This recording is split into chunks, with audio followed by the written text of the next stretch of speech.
So that's the way the circuit looks then. Andy Priaulx showing you the, I beg your pardon, Hodi Kadej showing you the way around. There is Andy Priaulx in the BMW GB car, and he is the best non-Alfa Romeo qualifier. David Leslie, the Alfa's first, second and third on the grid. Is that really a surprise after the pace they showed at Monza, do we think? And they showed a very good pace at Monza, and they were quickest, unfortunately, for various reasons. At the end of the meeting, they didn't have most of the points. But they have been quick here all weekend. They've been quick in general practice, they've been quick in qualifying, and this morning in the warm-up there was 3 Works Alphas, first, second and third, then 2 privateer Alphas belonging to Luca Ragoni and Stefano Tavano, and they were 4th and 5th quickest, so the Alfa Romeos very much a dominant force here in Spain. Yeah, even the Schnitzer BMW is not that quick. The Seat's looking sharp here as well. Frank Diefenbacher in the 10 car, 5th on the grid with only one BMW of Andy Priaulx in front of him on row 2. And Diefenbacher's teammates Hodi Kadej and Rickard Rydell 11th and 10th in qualifying, but going a little quicker this morning. They obviously went a different way from Frank on setup, which didn't seem to work, but the 3 cars working very much as one team there. There's no rivalry in that way. They want all the Seats to perform well here on their home track. And Augusto Farfus Jr., the man who left Monza as the championship leader, has had all his points disappear. He was given a 10-minute penalty in each of the races. He was the only one that finished both races. The Alfa Romeo was found in post-race scrutineering not to have suspension mountings in the correct place, we understand, and he was penalised for that. So he has 0 points. However, he has his first championship pole in only his second touring car meeting. So the kid from Brazil who rocked the touring car world in Monza is doing so again here. You can see it's a little bit overcast, jackets on because it's very blustery, pretty cold conditions ready for the start of the race. Augusto Farfus Jr. on pole with Gabriele Tarquini, the reigning champion, alongside Giovanardi in third. Andy Priaulx, the best BMW. Priaulx hoping for a good start and hoping to go to the inside line. Doesn't want to get hung out on the outside, as we saw was a big problem in the Formula Renault race. Good start from behind from, that looks like Antonio Garcia, the Spaniard in the white and blue BMW. It is indeed Garcia. Jörg Müller further back on the grass, on board with Andy Priaulx. Priaulx with 25 kilos of weight penalty on the car as a result of his success. He's the 3rd man in the championship.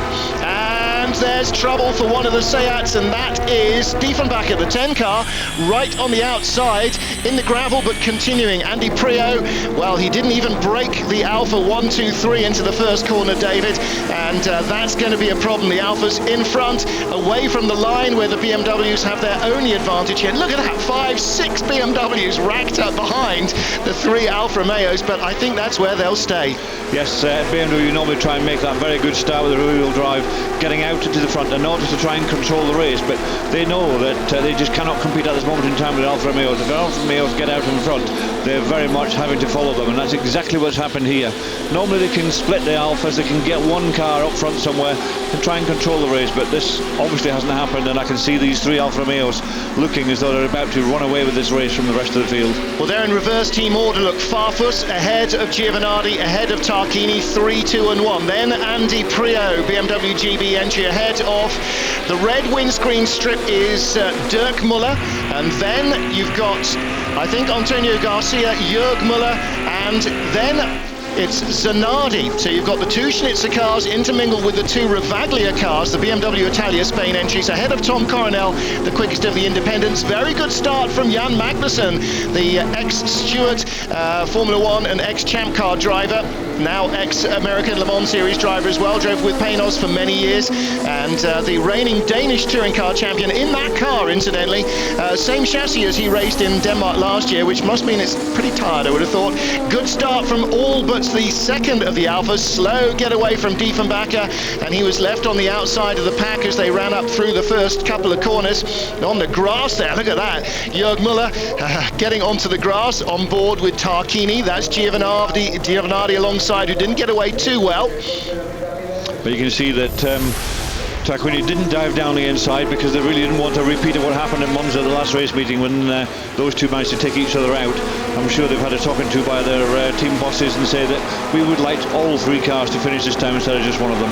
Yeah, if it was 2 young kids, you can imagine some good arse kicking from the team boss, but these guys are both multiple touring car champions. They know enough to know that it was a mistake by both of them, and they are going to have to give each other racing room. Everybody starting at the first race as a potential champion, particularly in the Alfa Romeo team, and they all want to assert their dominance, particularly with this young Brazilian kid looking like he's going to upset the apple cart. Giovanardi and Tarquini giving the other one an inch. They both went off in race 2 at the Ascari chicane. Tarquini's car heavily damaged. In fact, he didn't get away very well in Monza from the grid either. Didn't get away very well here. I wonder if Tarquini's got a bit of a problem with his starting technique or something in the driveline setup of the car this year, not quite got his head around it. That's something that he will definitely be working on. Farfus easing away to half a second or so ahead of Giovanardi, with Tarquini right behind him, but there must be a second and a half ahead now of Andy Prio, with the rest of them trailing in his wake. All the BMWs there basically in line astern, nobody else getting a look in. You can see these 3 Alfa Romeos, 1, 2, 3 out front, and behind that is the 5 Works BMWs, and you can see a yellow flag being waved there for some reason. We can't see why it's being waved, so I would think somewhere on the outside of there we are. Oh, that's Rickard Rydell's car looking pretty modified at the front, and that was right on the edge of the gravel traps. Unless he's bounced back off something through the gravel, I think he must have made contact with somebody. I'm pretty sure it's made contact, because the gravel does go a long way back there, so somebody he's made contact with at the end of there. We can see the Alfa Romeos fighting amongst themselves, trying to get to that lead, and there through goes Giovanardi into the lead, and Tarquini just taking the time at the same time to try and get past his younger teammate. Yeah, onto the back straight, good overtaking place, and it was a mistake by Farfus running too far up the curbs there as he came out of that corner. Maybe he picked up a little bit of muck or gravel from the Rydell crash, being the first man on the scene. Might have just picked up whatever was on the circuit, might have had a little less grip, but whatever, Giovanardi and Tarquini both go by him, and that just goes to show, even if you're their teammates, you can't give them an inch. These guys will just force their way through. No contact there by Tarquini, but he had to have, well, very nearly the inside wheels over the curbs as well. Prio shows us how he did it, but the setup was the previous corner. Farfus, we saw it running way up onto the curbs, much higher than the other guys. Now Giovanardi versus Tarquini. Can Gabrielli turn the 3-2-1 order into a 1-2-3 order in his benefit? He would certainly like to. Yes, I'm sure he'll be trying very hard. As you said before, it's got to be a clean move. They've got to be able to do it without taking each other out. But you can see in the back there, the See It that looks as though it's pulling off. That looks like Diefenbacher. We can't see any of the, well, we've seen Rydell being towed away, and we don't know where Genet's gone. So it looks like See It. Very promising start to the weekend, very good qualifying, but fell apart in this race. So it's Alfa Romeo 1, 2, 3 and BMW filling the rest of the 8 places as Diefenbacher hits the pits. Shock absorbers specialist. Round 3 of the European Touring Car Championship. Fabrizio Giovanardi leads, but look at this, Tarquini up the inside. And Augusto Farfus, who was the early leader, in 3rd place. And from 3-2-1, they're now in team order 1, 2 and 3. The reigning champion puts in a move on his teammate Fabrizio Giovanardi.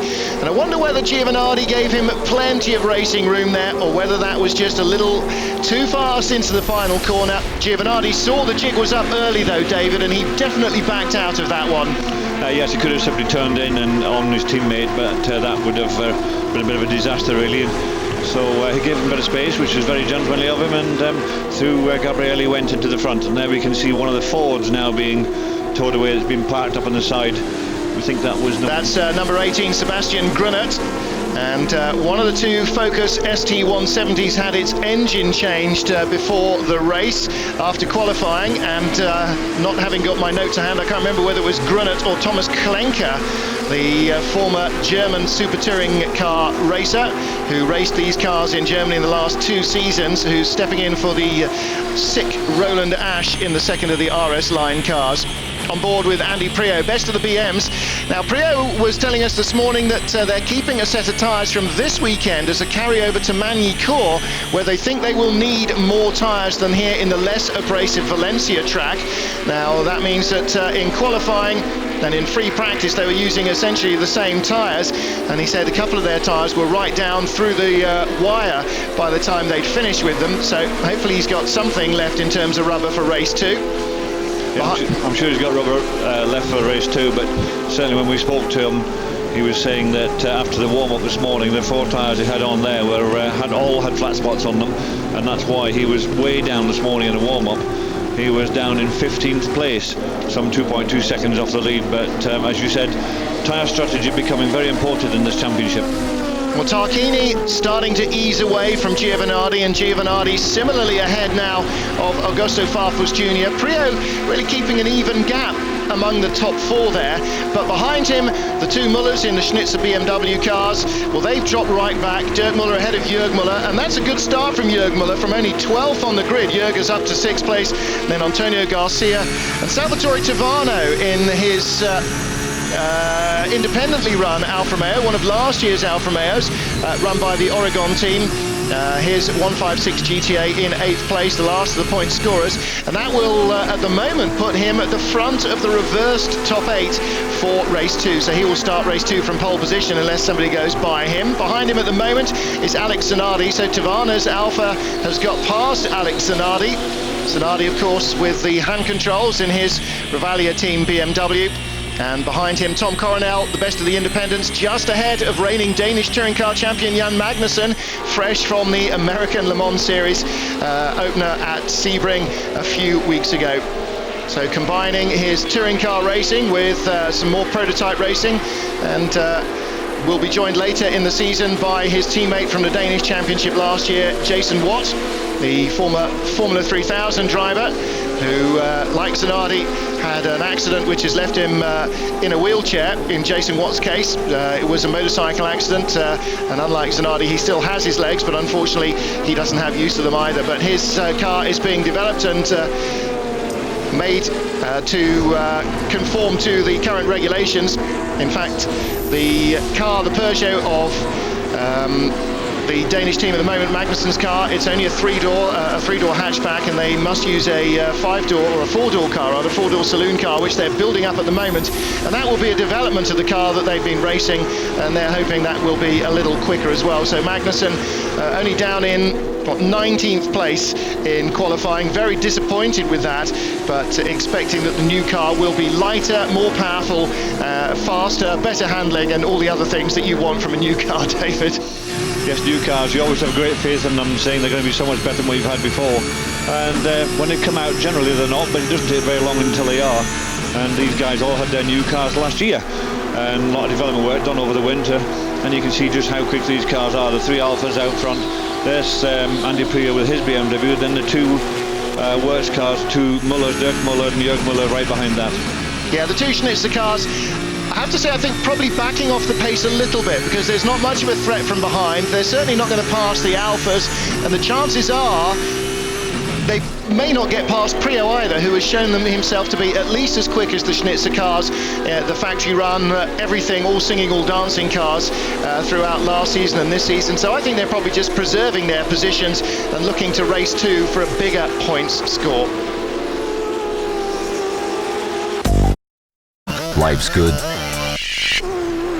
Closing stages, race 3 of the European Touring Car Championship, and it's another red wash. Alfa Romeos 1, 2 and 3 in number order on the podium at the moment. 11 of the 13 laps completed, and Gabriele Tarquini has this one in the bag unless he throws it into the scenery.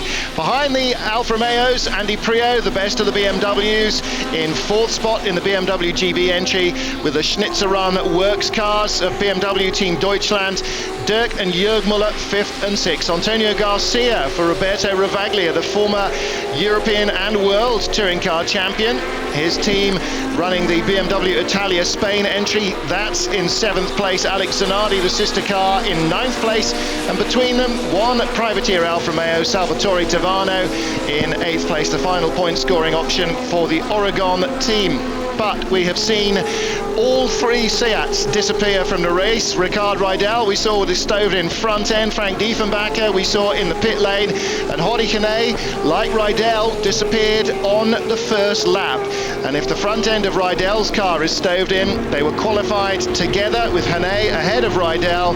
I wonder whether the back end of Hane's car has been damaged. We haven't seen it on picture, but the chances are, I think, pretty strong as we see the Alfa Romeo of Giovanardi trying a little too hard through the first corner and running over the dirt on the curbs. I think the chances are pretty strong that two of the three Seats here in Spain, the Spanish manufacturer's home race, ran into each other, and that has not got to be a good thing. So it's going to be an Alfa Romeo dominated race. Don't forget, those 8 positions you're looking at on the timing screen are reversed at the lineup for race 2. From 9th down, they start as they finish. 9th is 9th on the grid, 10th on the grid. But 1 to 8, the positions are reversed. So try and reverse some of the dominance of race-winning form. So Tarquini will be 8th, Giovanardi 7th. In front of them, Farfus 6th. And then Prio 5th, the two Mullers, Dirk will be 4th, Jörg 3rd, and then Antonio Garcia on row 1 with Salvatore Tavano on the inside of row 1 on the pole for the second race. And that means that, with the exception of Tavano, the BMWs will all be ahead of these 3 red cars. Jörg Muller, after morning warm-up, said that the Alfas were quicker, and having not scored very strongly as a result of accidents and penalisation for illegal suspension, they don't carry any weight penalty. The Alfas are quicker, and the BMWs are weighed down by penalty for success in Monza as well, so that adds to their problem. So Alfa Romeo 1, 2, 3, Andy Prio in 4th place, Dirk and Jörg Muller 5th and 6th. So the positions will be reversed. Jörg Muller this morning saying that this weekend will only be a disaster if he goes away with no points. And Jörg, the championship leader at the moment on 18 points, moved up from 15 in the first race, has lost the lead of the championship as Gabriele Tarquini, who was on 10 points, takes 10 for the win and moves into the championship lead for the moment. However, Jörg Muller was ahead of Andy Prio and Dirk Muller, joint second in the championship after the disqualification effectively of Farfus from the Monza results. He was given a 10-minute penalty for each race, and that dropped him out of any point scoring opportunities retrospectively. So the man who left Monza as the championship leader is no longer that, and is now scoring points for the first time this season. So Augusto Farfus from pole position, taking 3rd place, not what he might have hoped, but against experienced drivers like reigning champion Gabriele Tarquini and former champion Fabrizio Giovanardi, perhaps not a surprise. Top independent, Tom Coronel in 10th, ahead of Jan Magnussen in 11th and Alessandro Balzar. No, I beg your pardon. Top independent, of course, will be Tavano in 8th place, ahead of Coronel and Magnussen in 11th and 12th. We'll be back in just a moment for the start of the second race, catch up with our drivers on the grid and find out what they thought about the first of the European Touring Car Championships here in Valencia.